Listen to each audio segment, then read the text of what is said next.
Screen पे एक शख्स को देख रहे हैं आप। कौन है ये? तो ये अमेरिका के राष्ट्रपति रहे हैं एंड्रयू जैक्सन। एंड्रयू जैक्सन ने एक फॉर्मूला अपनाया था, इनकी खूब तारीफ हुई थी, लेकिन उस फॉर्मूले के 1 साल बाद ही हड़कंप मच गया था। क्या डोनाल्ड ट्रंप उसी फॉर्मूले को अपना रहे हैं? डोनाल्ड ट्रंप अमेरिका में पैसे बांटने के लिए क्यों सोच रहे हैं? जानेंगे डॉज का नया फैसला। तो वहीं दूसरी तरफ डॉक्टर एस जयशंकर ने चाइना से मुलाकात करी G20 में, और इन सब के बीच में क्यों कहा जबरदस्ती का कोई जगह नहीं है। जियोपॉलिटिक्स में बहुत कुछ चल रहा है। हमेशा की तरह CIS न्यूज नेटवर्क के इस एपिसोड में जानने को मिलेगा बहुत कुछ। आइए जानते हैं इन खबरों को विस्तार से। एक बात तो सबसे बड़ी सच्चाई है कि कटौती, इससे बचत की जा सकती है। अर्जेंटीना के राष्ट्रपति, जिनको ये आरीधारी कहलाने लगे थे, जिन्होंने चुनाव ही जीता था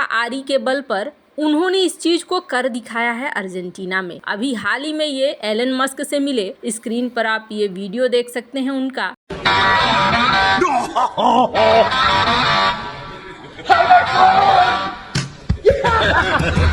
How you doing? Good, how's it going? Hey.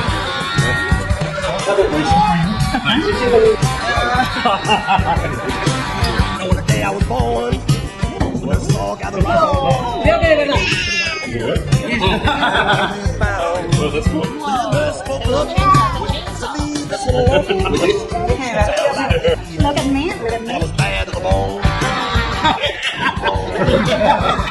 और एलन मस्क से जब ये मिले तो इन्होंने इन्हें आरी गिफ्ट की कि भैया तुम भी शुरू हो जाओ। और डॉज पहले से शुरू हो चुका है। हालांकि डॉज को लेकर बहुत तरह की बातें हो रही है। कुछ लोग निगेटिव भी बोल रहे हैं, कुछ लोग पॉजिटिव भी बोल रहे हैं। अब अमेरिकन राष्ट्रपति ने कई तरह के सवाल करने शुरू कर दिए हैं। जैसे अमेरिकन राष्ट्रपति कह रहे हैं कि बताओ, अभी भी बहुत सारे ऐसे लोग हैं जिन्हें पैसे जा रहे हैं, और उनका उम्र कितना है? 120 से 129, 130 से 139, 140 से 149। क्या कोई इतने में जिंदा रह सकता है? मतलब मरे हुए लोगों को भी पैसे जा रहे हैं। अमेरिका में ये सीन है।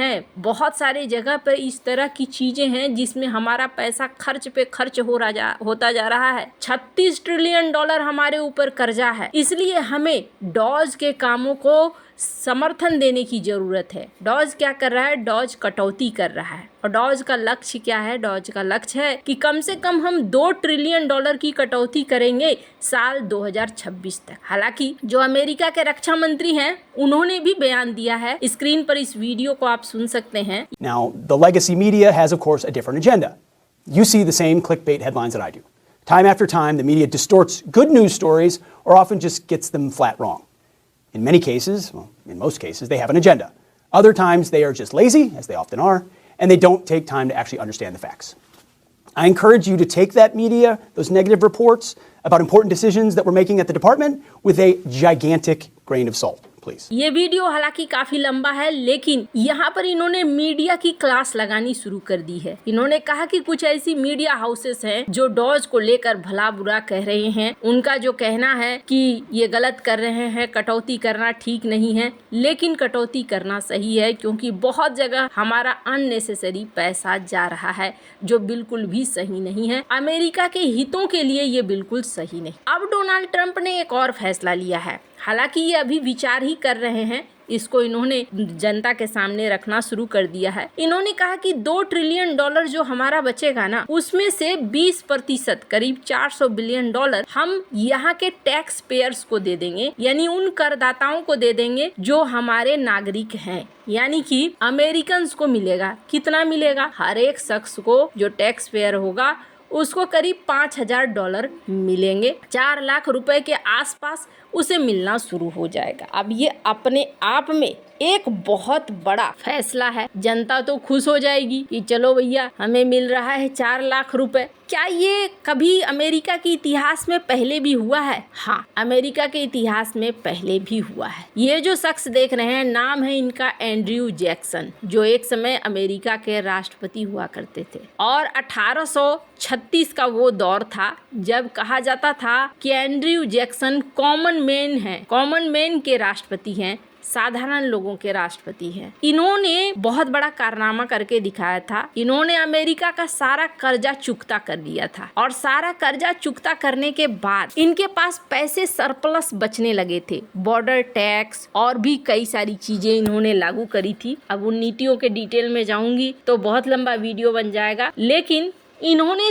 पहली बार यहाँ पर अपना सारा कर्जा अमेरिका का मुक्त कर दिया और उसके बाद पैसे बचने लगे। जब पैसे बचने लगे तो 1836 में जैक्सन ने कहा कि देखो, जो हमारे पास पैसे बच रहे हैं उसको हम सरप्लस डिस्ट्रीब्यूशन एक्ट लागू कर देते हैं। इस एक्ट के तहत हम क्या करेंगे, 28 मिलियन डॉलर है जो उस समय बहुत बड़ी राशि थी, 1836 की बात की जा रही है। तो इन्होंने कहा कि हम इसे बांट देंगे और हम राज्यों को दे देंगे, राज्य अपने हिसाब से खर्च करेंगे अपने राज्य के विकास के लिए। और उन्होंने पैसों को बांट दिया। जैसे ही पैसों को बांटा, एक साल हुआ 1837 और इसके बाद अमेरिका के अंदर आर्थिक संकट आया जिसे कहा गया पैनिक ऑफ 1837। इसलिए ये इस बात का सबूत है कि जब सरकारी पैसा निकलता है और बटने के नाम पर आता है तो अगर कंट्रोल नहीं है तो आर्थिक स्थिरता लंबे समय तक नहीं रहेगी। उस संकट के कारण बैंक दिवालिया होने लगे, आर्थिक मंदी आने लगी और जो ऋण की नीतियां थी वो कंट्रोल नहीं हुई। अब डोनाल्ड ट्रंप और इनमें अंतर क्या है? डोनाल्ड ट्रंप सबसे पहले कमी की बात कर रहे हैं, वो पूरी तरीके से खत्म करने की बात नहीं कर रहे हैं। साथ ही साथ 20% एक लिमिट भी लगा रहे हैं। और जहां तक बात है इतिहास, तो इतिहास में एग्जाम्पल पड़े हुए हैं, इसलिए वो बिना सोचे समझे ये कदम तो नहीं उठाएंगे, सारी चीजें देखकर ही उठाएंगे। पर फिलहाल के लिए अगर ऐसा होता है, पैसे बटने शुरू होते हैं, तो फिर यहाँ भारत जैसे देशों के लिए भी एक एग्जाम्पल आने लगेगा कि क्या भारत में भी ऐसा हो सकता है। हालांकि भारत में आजकल रेवड़ियां हर पार्टी लगभग बांटना शुरू कर रही है कुछ न कुछ योजनाओं के तहत, पर इसका लंबा प्रभाव कैसा पड़ेगा वो तो आने वाले समय में पता चलेगा। जहां एक तरफ ये सब कुछ चल रहा है, वहीं दूसरी तरफ साउथ अफ्रीका में G20 की बैठक हो रही है। इस G20 के बैठक से पहले ही झगड़े शुरू हो गए जब अमेरिका ने कहा कि मार्को रूबियो नहीं जाएगा, यानी कि विदेश मंत्री नहीं जाने वाले हैं। अब विदेश मंत्री तो नहीं आए, लेकिन अमेरिका के बगैर भी यहाँ पर सारे देश जमा हुए और सारे दिग्गज देश चाइना, भारत, रूस, ये सारे देश यहाँ जमा हुए। मीटिंग भी हुई। मीटिंग होने के बाद इसी क्रम में डॉक्टर एस जयशंकर ने अपना बयान दिया और डॉक्टर एस जयशंकर ने ये कहा कि जबरदस्ती की कोई जगह नहीं है। 20-21 फरवरी 2025 को ये घटना हुई। ये बैठक साल नवंबर में होने वाले G20 शिखर सम्मेलन की तैयारी के लिए आयोजित की गई थी। यहाँ पर जयशंकर ने अपने संबोधन में कहा कि बहुपक्षीयवाद ये अब चलना चाहिए, यानी मल्टीपोलर वर्ल्ड होगा। और कई बार ये देखने को मिला है कि दुनिया में गतिरोध शुरू होते हैं तो जो बड़ी बड़ी संस्थाएं हैं, चाहे UN है, चाहे UNSC है, ये काम नहीं कर पाते हैं। जब ये काम नहीं कर पाते हैं तो इनको बदलने की बहुत ज़्यादा ज़रूरत है। इनको बदलना चाहिए और इनका निर्माण तरीके से करना चाहिए। वहीं इन्होंने कहा कि हमें ये भी सुनिश्चित करना होगा कि वैश्विक एजेंडा सिर्फ कुछ देशों के लिए नहीं हो, जबरदस्ती और एक तरफा कार्रवाई न किया जाए। हालांकि आपको बता दूं, चाइना के साथ मीटिंग हुई, लेकिन चाइना क्या अपनी हरकतों को छोड़ रहा है? नहीं।